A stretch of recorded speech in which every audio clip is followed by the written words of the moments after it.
É uma honra, obrigada, pastor La Roca, pela confiança. E eu fico pensando que, na verdade, eu deveria sentar aqui com muitos dos que estão aqui, porque são eles que estão ali na linha de frente, convivendo com a mente metropolitana. Eu estou no interior. Mas ele confiou em mim, então eu espero que vocês possam absorver alguma coisa do que a gente vai falar hoje. E foi legal, eu estava acompanhando aqui o pastor Paroski, e nós vamos conversar um pouquinho, como se a gente fosse dar uma lupa nos desafios contemporâneos para a fé. É nessa linha que a gente vai trabalhar hoje. É claro que muitas dessas coisas aqui são recortes da realidade, né? Eu não vou trazer toda a realidade, porque nós não temos condição de ver toda a realidade. Eu trago recortes da sociedade, recortes de um tempo que nós vivemos e como isso tem impacto sobre a nossa igreja, sobre a nossa membresia. Algumas coisas talvez você pode discordar, outras você vai acrescentar. O importante é que isso se torne motivo de discussão entre nós. É muito importante que nós comecemos a discutir a sociedade, os rumos em que nós estamos, a nossa época, para entender as mentalidades que ocupam os nossos bancos. Isso é fundamental. Mas, evidentemente, tudo coexiste. E o que eu trago aqui, como eu disse, são alguns recortes da realidade. Muitas coisas vocês vão identificar. E eu acredito que nós precisamos começar a avaliar isso, né, perceber essas pessoas nos nossos bancos, porque se a gente não conhece, eles conhecem e estão consumindo algumas dessas coisas que nós vamos falar agora. Então, vamos lá. O título, Eu, clichê, nós vamos entender por quê. E eu vou fazer uma oposição à pessoa que é um clichê, ao que é um entendedor do tempo. A nossa proposta é que nós saiamos daqui como entendedores do nosso tempo, e não como clichês de uma época. Bom, para começar uma coisinha assim, né? Só para a gente refletir. Carl Sagan, que foi um grande cientista planetário, astrofísico, enfim, né, escritor, ele diz assim: diante da vastidão do tempo e da imensidão do universo, é um imenso prazer para mim dividir um planeta e uma época com você. Bonitinho, né? Então aqui nós estamos dividindo uma época neste planeta, um período com suas próprias características. Algumas coisas, como Salomão diz, elas vão e vêm, né? O que foi, o que será já foi, mas outras coisas elas são muito peculiares a um tempo, e nós precisamos entender as coisas peculiares do nosso tempo para a gente começar a dialogar sem trauma, especialmente quando se trata de outras gerações. Vocês conhecem essas pessoas aqui? Quem conhece? Não é muita gente, mas com certeza quem está na igreja conhece, tá? Esse aqui, o Tiago Schultz, ele é um pouco mais radical. Ele é manual Red Pill, ele quer que o homem retome seu papel na sociedade de liderança e que ele não caia na conversa de mulher. Ele é bem radical, ele tem bastante hater, tem bastante gente que não gosta dele. Por outro lado, a Pietra, ela se converteu ao catolicismo, ela é uma radical conservadora. Ela se declara antifeminista. E ela também tem um conteúdo, também tem bastante hater, mas muita gente segue, e ela tem um conteúdo bem conservador para os nossos dias. O mais equilibradinho aqui é o Lucas, que é o primeiro, e ele fala sobre relacionamento, ele tem termos do tipo matriarca e patriarca, e ele explica como que é essa lei da atração, polos trocados, a mulher quando está no polo masculino, o homem feminino, enfim. Ele já não tem tanta gente que critica, ele tem mais adesão. Mas é interessante que muitas das coisas que eles defendem, a igreja já fala há muito tempo, né? A igreja, digamos nós aqui, já falamos há muito tempo. Tirando os seus exageros, né, e os seus equívocos, muitas coisas nós defendemos há muito tempo. Mas eles estão ganhando rios de dinheiro e muitos seguidores e fazendo muita publicidade com um conteúdo que para nós talvez já fosse um conteúdo de vanguarda. Então isso é uma coisa interessante para a gente observar. Existem também segmentos na sociedade que estão buscando esse tipo de conteúdo. Vocês já ouviram esse tipo de expressão? Isso também são expressões muito peculiares da nossa época, tá? Eu nunca tinha ouvido falar disso, tá, gente? Heterossexualidade compulsória. Maternidade compulsória. Machismo, a gente já ouviu, opressão estrutural, sistema patriarcal, divisão sexual do trabalho, gênero, apagamento das fêmeas. Talvez a gente não conheça, porque a gente já está mais bem resolvido sob vários aspectos. Mas muita gente, especialmente novas gerações, conhecem muito bem e concordam, tá? Olha esse tipo de pensamento.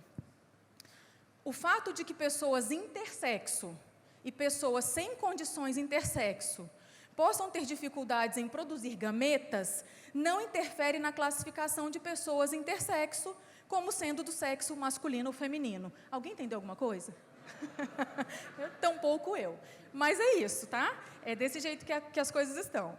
Vamos lá. Olha esse aqui, gente. Esse aqui é ótimo. Setembro de 2023. Berlim tem protesto pelos direitos de pessoas que se identificam como cachorros.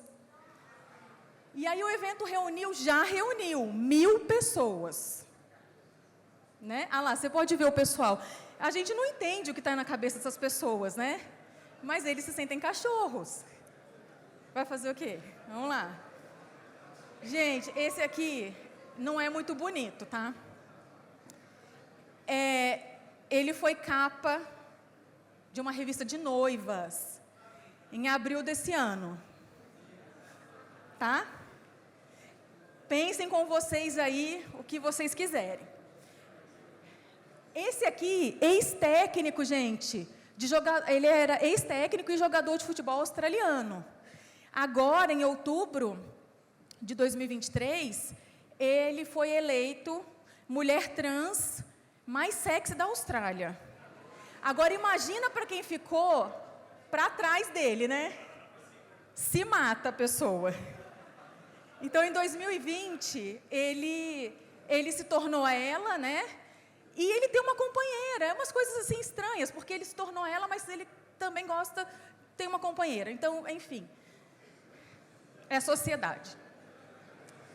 Esse aqui também é bem paradoxal, né? Porque a gente vê que a guerra movimentou muitos pensamentos e aí aqui a imagem já diz tudo, né? O pessoal palestino, ou os árabes, ou Hamas, ou grupos terroristas, eles são bem radicais contra posicionamentos diferentes, né, de sexualidade diferente do que a gente já conhece. E eles estão defendendo. Então, assim, são outros paradoxos também. Aí aqui, o que se explica muito do que a gente às vezes pode ter em casa, ou mesmo na igreja, adolescência até os 24 anos.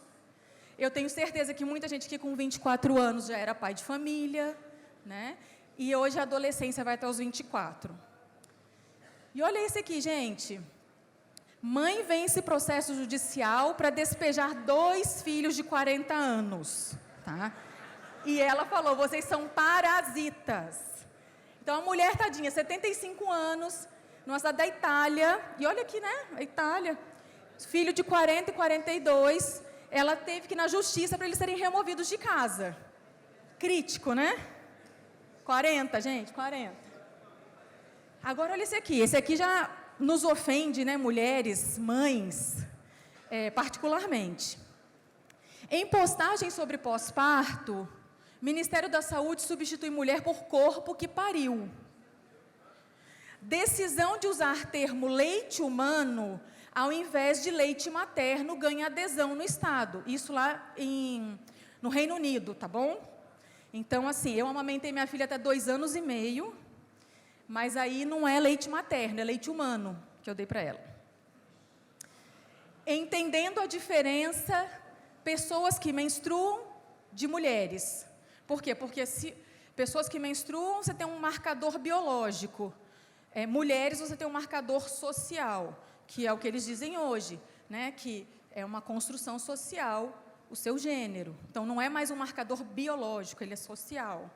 Recife inaugura ambulatório voltado para assistência integral à saúde de pessoas com útero, porque eu não posso dizer que a mulher. Tem mulher que não tem útero, que é o caso do ex-jogador de futebol da Austrália, que agora é Miss.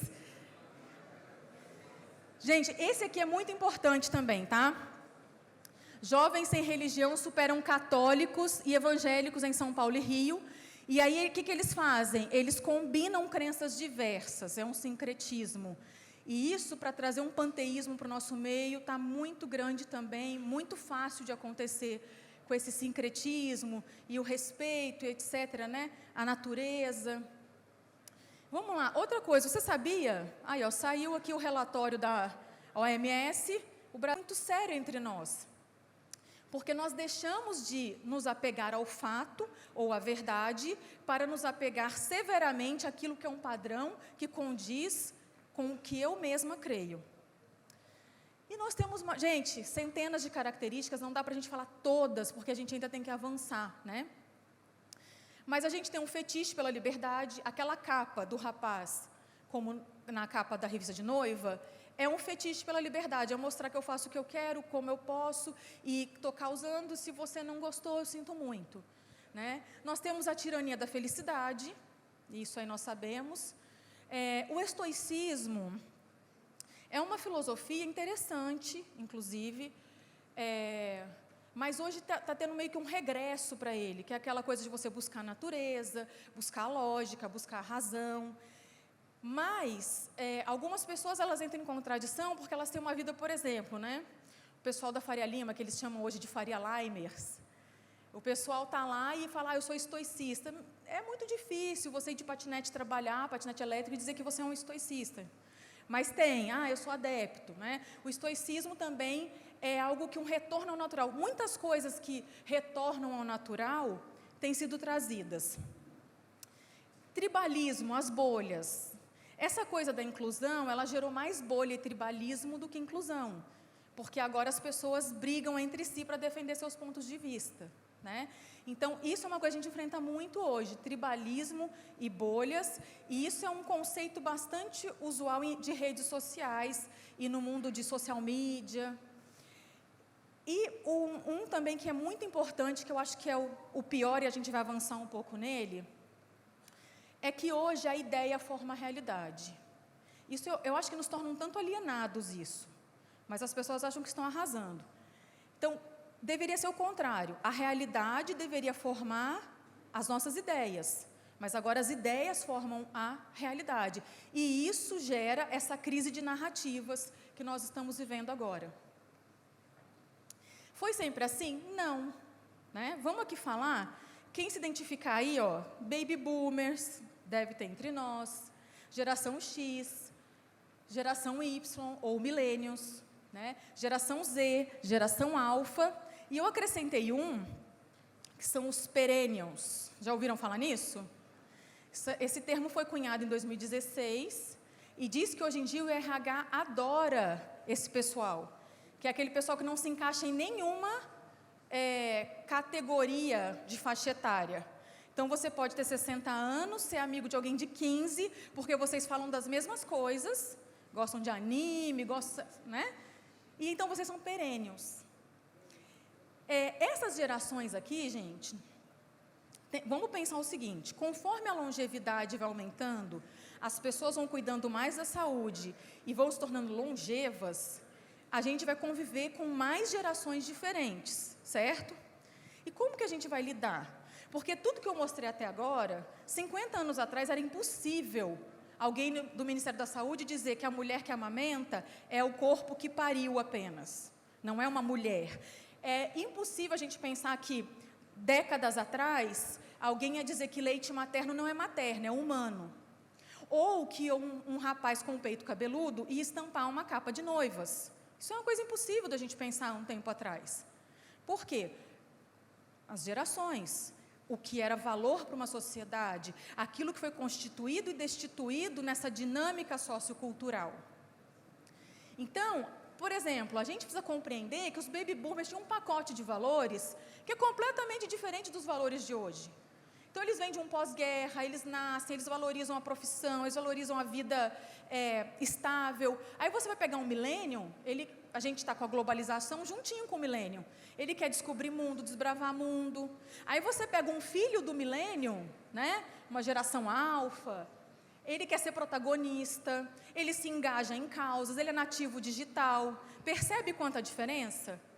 Aí, às vezes, o avô vai falar com o neto e tem um choque cultural muito grande. Até porque as tecnologias de comunicação e informação, elas fizeram com que se espalhasse de maneira tão grande, né, e tão rápida a informação, que é muito diferente de você conversar. Às vezes, você não consegue nem ter, digamos, um dialeto que se tem, né? E isso gera muito choque. E nós precisamos entender sobre isso, né? E saber lidar com isso também.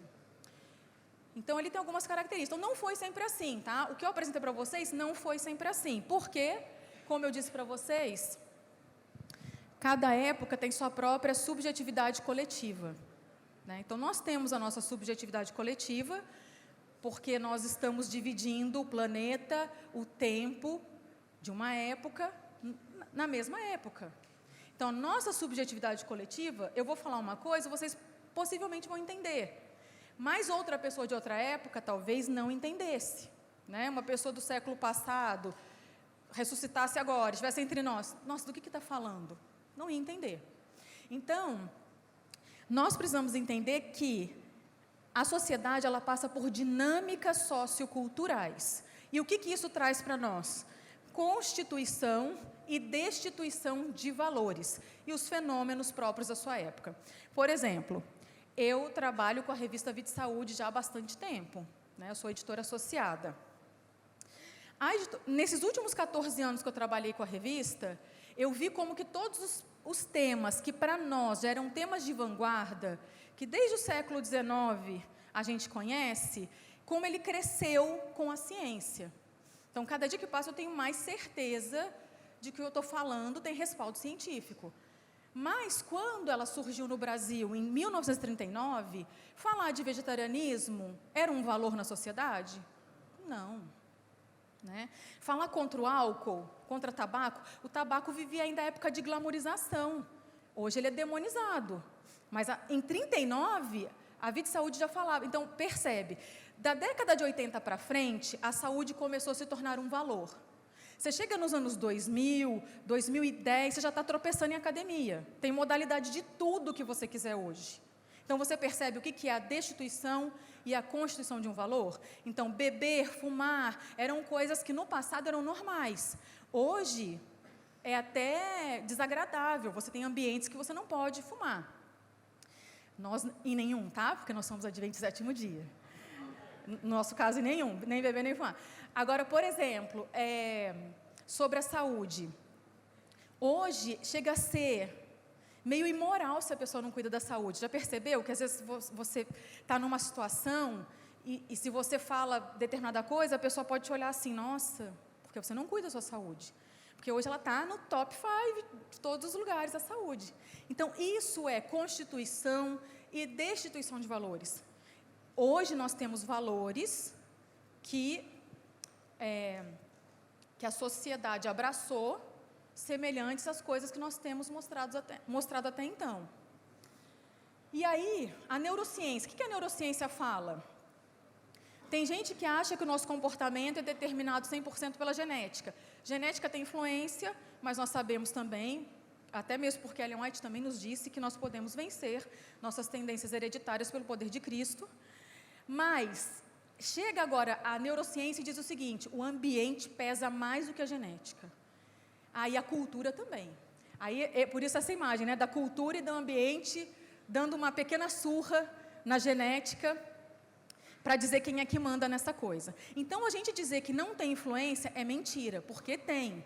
Ah, mas quem está falando? É alguém lá da igreja? Não, é a neurociência que está falando. E eu acrescento ainda aqui, nesses desafios contemporâneos, né, para os líderes religiosos, alguns itens. Experiência, porque hoje tudo passa pela experiência. Então, você vai falar para a pessoa, mas eu tive uma experiência. Né? E quando essa experiência ela é sensorial, ainda é mais difícil de você conseguir acessar aquele coração. porque a pessoa teve uma experiência sensorial, você vai negar que ela teve experiência? Então, é bem complicado. Experiência, tradição, a tradição, por mais que seja importante sob muitos aspectos, ela pode tornar uma barreira em outros, e a razão também, né? Quando você olha para uma coisa e você acredita piamente naquilo do jeito que é, ainda que você tenha outras evidências. Então, tudo isso aqui, todo esse combo, tudo que a gente está vendo, tem impactado a espiritualidade dos nossos membros. A pior de todas, chegamos. Nossa, mas tem pior ainda? Tem. Já falamos de muita coisa. Para mim, essa é a pior coisa. Pós-verdade. O que é a pós-verdade? A pós-verdade é um neologismo que foi criado para falar sobre... todo mundo que sabe o que é fake news, né? Mas fake news, gente, não é mentira, porque se fosse mentira era fácil. Fake news é a mesma coisa, né? É um produto da pós-verdade. A maior característica é você trocar o fato pela crença pessoal. É mais ou menos isso aqui, quer ver? Ó? Eu discordo completamente, mas eu não dei opiniões, eu falei fatos, eu discordo completamente dos fatos. Vocês já viram isso? Com certeza. Isso está acontecendo o tempo todo. Então, o que é o fato, gente? O fato é a realidade. Nós estamos no concílio da Paulistana? Sim, isso é a realidade, é fato. Quando eu tento relativizar o fato, eu relativizo a verdade. E relativizar a verdade é o maior perigo hoje para nós adventistas. E aqui, o que eu gosto de destacar. Então tem coisa que não é diferente para mim e para você? Claro que é. Contexto e opinião. Nós temos aqui, se tiver 600, 700, 800 pessoas, temos 800 contextos diferentes que impactam, de acordo com cultura, ambiente, experiência, o que eu falei anteriormente, impacto no seu pacote de opiniões. Opinião é relativo, contexto é relativo, verdade é absoluta. E nós precisamos entender isso, porque isso vai... Quando a gente leva esse tipo de discurso para dentro da igreja, a gente começa a picotar a Bíblia, porque a gente acha que o contexto e a nossa opinião, ele supera o fato. Não vai superar o fato. Fato é fato. Então, vamos lá, aqui tem outras coisas também, né, para exemplificar. Ei, você está sem paraquedas, essa é a tua opinião. Lá embaixo a gente conversa. E aqui a soma dos quadrados dos catetos é igual ao quadrado da hipotenusa, na sua opinião. Coitados dos engenheiros, né, gente? Então, vamos lá. Eu vou passar mais algumas coisinhas para a gente já ir para o final, porque senão é tanta coisa, gente. A gente podia passar dias falando, porque a sociedade é infinita, né? Nós temos ainda a aculturação, que é o fato de você conviver com mais culturas a partir dos meios de comunicação, né? Essa globalização, a gente acaba perdendo um pouco da nossa cultura local e absorvendo outras culturas. Aí nós temos fluência digital e tecnológica, que é produzir sentido pelos meios de comunicação tecnológicos. Nós temos a expansão da informação. Aí, ó, tudo que você vê nessa foto, cadê os baby boomers aí, os geração X? Agora está tudo no bolso da gente, né? Está no celular. E aí, olha só, olha que interessante isso. No passado, o número de informações dobrava a cada 200 anos. A gente devia ser bem mais calmo, né, gente? Pensa. Só daqui 200 anos que eu tenho uma informação nova. Aí agora ela dobra a cada ano. Então, hoje uma criança de 7 anos tem mais informação que o imperador romano. E olha, o que o imperador romano fez estrago, gente. Imagina o que uma criança não pode fazer. Então, esse excesso de informação é o que muitas vezes está gerando também aquele outro dado da Organização Mundial da Saúde, que é a ansiedade, depressão, né? A gente vai fazer o que com tudo isso? Né? É bem difícil mesmo. Algumas pessoas, né, teóricos da área de tecnologia, dizem hoje, afirmam que nós já nos tornamos tipo de ciborgues. Nós somos meio máquina, meio homem. Né? Então, aquilo que antes a gente queria guardar segredo no diário da gente, hoje a gente posta na rede social e fica feliz quando alguém curte. Então, mudou, né? A gente se expandiu, a máquina se tornou uma expansão da gente. Vamos lá. Então, o que tudo isso significa? Para a gente dar uma respirada. Que acontecimentos culturais, políticos, socioeconômicos moldam, a visão de mundo e a forma de pensar, agir e se relacionar de pessoas que vivem em diferentes épocas. Então, lá na sua igreja, você vai ter um baby boomer, que já é alguém que está super sólido na sua fé há muitos anos, ou se não for na sua fé, ele está sólido na sua tradição. Aí você vai ter uma geração Z, aí você vai ter uma outra geração, ou você vai ter quem não se identifica com nenhuma geração, que são os perênios, e nós vamos ter que lidar com isso? Vamos ter que lidar com isso. A gente tem que lidar, né? E aí, vamos lá, como eu não sou filósofa, não sou socióloga, sou uma interessada nisso, principalmente depois que eu assumi a lição jovem, a contexto, eu dei uma mergulhada nos estudos, né? Para entender a mentalidade de outras gerações e propor algum material que seja relevante para eles. Vamos deixar a voz aqui dos sociólogos, dos entendidos, dos filósofos falarem um pouquinho nos 20 minutos que nos restam, tá? Bourdieu, ele já é falecido, ele foi um sociólogo muito importante, um filósofo muito importante, porque ele criou um conceito chamado hábitos. E esse conceito hábitos tem que ver com a soma da sua personalidade, mais estruturas sólidas que construíram quem você é. E ele elege algumas estruturas sólidas, como escola, igreja, família. E hoje, quem, digamos que se tornou discípulo de Bourdieu, eles reescrevem o que ele disse, porque eles dizem o seguinte: se Bourdieu estivesse aqui, ele ia ter que reescrever todo o seu conceito de hábitos, porque o hábitos, ele tinha ali meio que um legado. Então, eu recebo das estruturas sólidas e repasso para as minhas gerações. E hoje não tem mais esse repasse, porque as próprias novas gerações não aceitam esse legado que vem hierárquico. Então, mudou bastante. Então, as estruturas sólidas destacam bastante o pensamento de Bourdieu. E aí ele fala também, né, sobre articulação de sentidos, né? Cada momento histórico você absorve um tipo de sentido, que a gente já falou.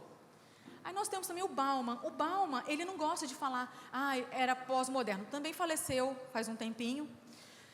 Foi um expoente também na sociologia, na filosofia. E Bauman, ele falou assim, eu não vou chamar de pós-modernidade não, vou chamar de modernidade líquida. Né? E aí ele tem os porquês disso. Mas uma coisa que eu destaco no pensamento de Bauman é a não permanência. Ele mostra a dificuldade que a sociedade tem, e essas gerações, de permanecer. Então, quando você vê, por exemplo, uma pessoa há 50 anos de casamento, a pessoa permaneceu. E isso tem um impacto na própria vida religiosa dela, ou como ela lida com o emprego e com muitas outras coisas. Agora, você vê hoje em dia, a gente tem amigos que está 1 ano casado, né? O casal está 1 ano casado e fica, cada semana eles vão separar. Um dia vai separar, outro dia não vai separar, outro dia vai ser... Então, assim, você percebe, e já tem 30 anos, já passou da adolescência dos 24, 6 aninhos, né? Já são jovens. E cada dia, não, porque aconteceu isso, eu vou me separar. Não, porque aconteceu aquilo, eu vou me separar. Eu falei, gente, você não sabe da missa metade ainda. 1 aninho só, era para estar feliz, né? Na lua de mel. Então, a incapacidade de permanência mostra também e explica um pouco da evasão. Aí você tem membros que se batizam, estão felizes, mas acabam evadindo. Por quê? Incapacidade de compromisso e permanência. Tá? Isso é uma característica muito séria nos nossos dias. Aí você tem o Gilles Lipovetsky, ele ainda está vivo, tá? Ele transformou o termo pós-modernidade em hipermodernidade, porque ele acha impossível você falar dos dias de hoje sem considerar a questão de conexão tecnológica, enfim. E ele fala sobre a felicidade paradoxal, ele fala sobre o peso do leve. Então, você quer ser tão good vibes que você assume um monte de coisas para tornar sua vida good vibes. E esse monte de coisas que você assumiu para ser good vibes acaba deixando você não good vibes. Então, é o paradoxo, o peso do leve, tá? E aí ele fala sobre também individualismo, que a gente está no ápice do individualismo. E por que a gente está no ápice? As próprias marcas perceberam isso. Antes, você tinha determinadas opções para comprar. Comida, roupa. Hoje não, hoje se você entrar na internet e colocar eu quero uma roupa assim, eu quero assado, eu quero não sei o que, vai chegar na sua casa do jeitinho que você quer. Personalização, né? Isso ajuda a formar esses nossos avatares. E aí ele disse assim, que apesar disso tudo, que parece um progresso, nunca se teve tanta ansiedade e patologia psíquica, né? E isso se confirma pelos CIDs da vida, né?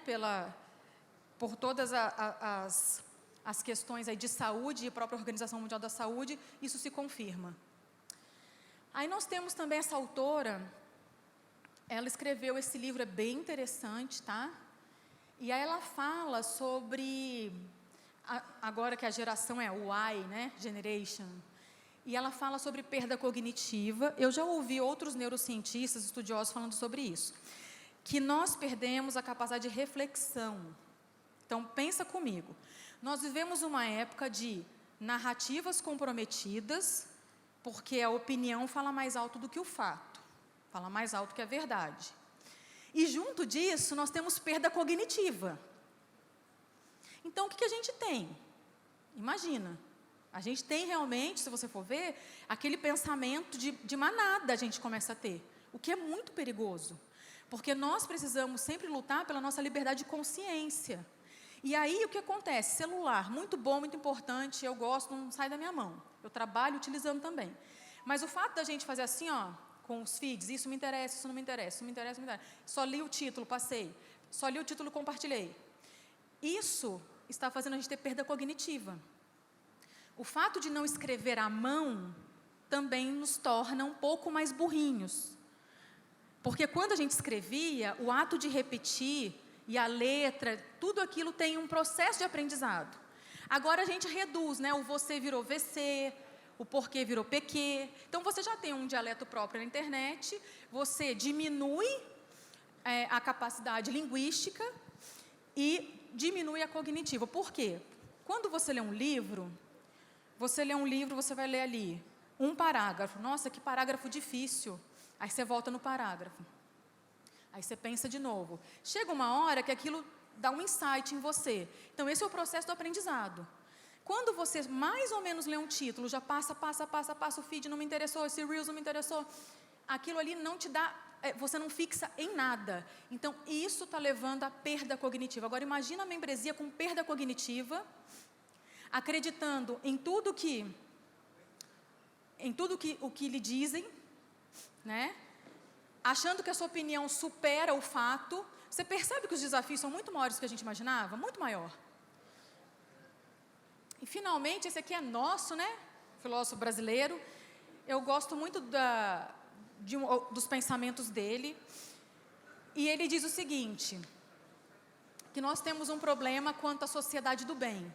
O que é a sociedade do bem? É aquela pessoa que ela anda de bicicleta cedo, ela recicla lixo, e ela acha que está salvando o mundo por isso, e que ela é superior ao outro por isso. Sociedade do bem. Nós temos isso entre nós. Narcisismo, ele não fala sobre o transtorno psicológico, né? Ele fala sobre o fato de que hoje as pessoas endeusam tanto a sua opinião e as suas convicções, e eu vejo isso dentro da igreja muitas vezes, porque a gente atribui a Jesus e a Deus características que não são dele. Eu ouvi muito agora na época de eleição que Jesus foi um preso político porque enfrentou o sistema. Né? E eu achava que era o Cordeiro morto desde antes da fundação do mundo. Mas não é. Então, isso é o quê? Opinião. Eu me identifico com esse viés, eu acho ele o máximo, então eu vou colocar ele em Jesus. E aí você faz um Deus parecido com você. E não é a gente que se rende ao Deus da Bíblia, é a gente que começa a fazer, ó, Deus vai parecer assim comigo. Isso é o narcisismo dessa época, tá? A hermenêutica do vitimismo, eu nem preciso dizer, né, gente? Ó céus, ó terra, a culpa é da mãe, a culpa é da igreja, a culpa é da escola, a culpa é do ônibus que passou atrasado. Nunca a responsabilidade é minha, falta de autorresponsabilidade. Outra característica dessa época. E o niilismo, você relativiza tanto. Eu relativizei tanto, e você pode ver isso no índice de suicídios. Eu relativizei tanto tudo para caber no niilismo, que é o nada, a falta do sentido extremo. E muita gente acaba dando fim à vida por isso. Queridos, só para vocês saberem, tá? o que hoje interessa à sociedade, caso vocês queiram adequar temas, fazer propostas de semanas, debates entre jovens, entre vocês, discutir entre anciãos. Esses temas importam muito hoje. Eu vou muito aqui e ali, viajo bastante, vou em congresso jovem, vou em congresso universitário. Então, saúde é o assunto, tá, para o brasileiro número 1. Democracia, política, justiça social, sexualidade, espiritualidade, fim do mundo, tá? Tem falado muito também, inteligência artificial. Então, são temas que interessam. Para vocês terem ideia da sexualidade, quando a gente fez o tema sexualidade na lição, faz uns 2 anos, a gente ficou muito inseguro, né? Esse tema muito... A coisa, né? Todo mundo começa a querer processar, etc. Mas a lição veio com um conteúdo muito nobre, muito, sabe, muito leve. E eu recebi tanta mensagem, as pessoas agradecendo com relatos emocionantes, dizendo que elas só queriam que a igreja falasse sobre isso. Por quê? Porque alguém está falando o tempo todo, é isso, é isso, é isso, é isso, é isso, né? É a capa da revista, é o que foi eleito Miss, é o não sei o quê. E ele falou, eu só queria que a igreja falasse. E a igreja me falou, ela me direcionou. Então, vamos pensar como abordar com sabedoria esses temas, né? Eu queria pedir para colocar esse videozinho, nos minutos que nos restam, se for possível, só para vocês entenderem. Se não, então, vocês depois assistam o seguinte. O William Vac, que trabalhou muito tempo na Globo e está na CNN, ele dá uma entrevista e ele fala assim... que a Globo, ela está numa decadência porque ela não entendeu a sociedade do seu tempo. É mais ou menos isso. Então, eu achei muito interessante ele falar sobre isso, porque nós também somos uma instituição. Agora, pensa, a Globo é um conglomerado, né? São bilionários, e eles começam a cair, ele fala assim, eles ficaram presos na sua própria ideologia desde 2013 e não entenderam as mudanças sociais. E isso fez com que eles... estivessem em queda, essa queda que a gente tem visto, certo? Falta um último slide aqui, acho que se não der para passar o vídeo não tem problema, só falta um último slide que eu queria falar com vocês. Enquanto isso, abram sua Bíblia para a gente finalizar. É um último ainda aqui, esse aqui. Vamos lá, abram a Bíblia, por favor, em 1 Crônicas, no primeiro livro de Crônicas, que fica o meu apelo aqui, né, para vocês.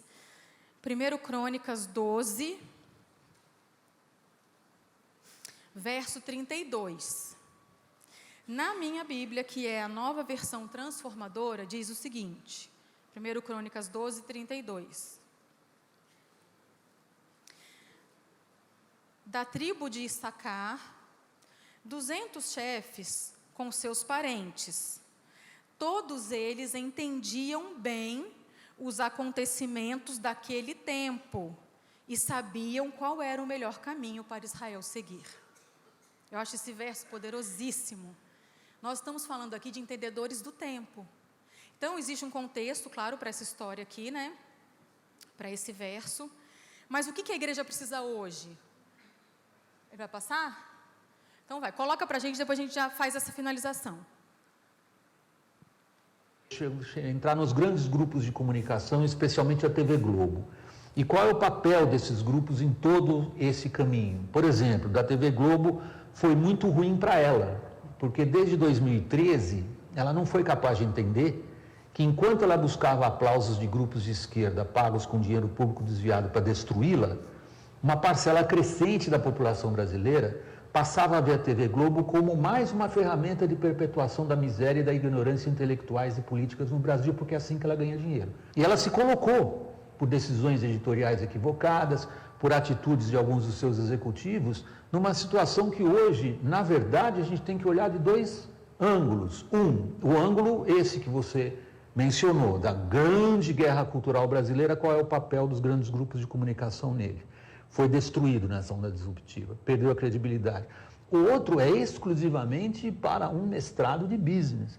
Como é que um grupo privado lucrativo, bem organizado, que vive da imagem, consegue se colocar numa imagem tão negativa. É um case study extraordinário. Vocês estão vendo? Isso é uma preocupação, gente, de uma mentalidade secular, mas eu trago para nós como igreja. Eles caíram e perderam por não entender a sociedade da sua época, não entender a membresia do seu tempo. E aqui, esse verso, ele fala exatamente sobre isso. Ele fala que algumas pessoas entendiam o seu tempo e assim puderam conduzir Israel por um caminho melhor. Eu acho que essa é a função de vocês como líderes religiosos. Entender o seu tempo. Por quê? Porque se nós não entendermos nosso tempo, nós mesmos como líderes cristãos, vamos nos tornar clichê da nossa época. Vamos repetir discurso como todo mundo está fazendo. Então, o que você quer ser? Um clichê da sua época? Mais do mesmo, um produto da cultura da sua época? Ou um entendedor do tempo? Nós precisamos de coragem para viver a nossa espiritualidade e coragem para tornar a nossa igreja espiritual também. E eu conto com vocês. Esse tem sido o meu apelo por onde eu passo, né? A resposta depende dos nossos referenciais. As pessoas se tornaram clichê da sua época por causa dos seus referenciais seculares e culturais. Nós precisamos nos tornar entendedores do tempo pela volta, o retorno à palavra e ao espírito de profecia. Só assim nós seremos levantados como esse povo necessário para esse tempo também tão urgente. Sustentar a espiritualidade por meio de referenciais seguros. Não se esqueçam de uma coisa. O que eu falei para vocês sobre a sociedade? Ela constitui e destitui valores. O que hoje é muito legal, daqui 10, 20 anos não vai ser. A gente não pode viver de acordo com as dinâmicas socioculturais. A gente tem que ser guiado por referencial seguro. E o nosso referencial seguro sempre vai ser a palavra. Bíblia e espírito de profecia. Eu não trago soluções, eu trago assuntos para debatermos. Conversem entre vocês, cheguem a soluções. Mas não se esqueçam que vocês precisam ser entendedores do tempo e não clichês de uma época. Que Deus os abençoe.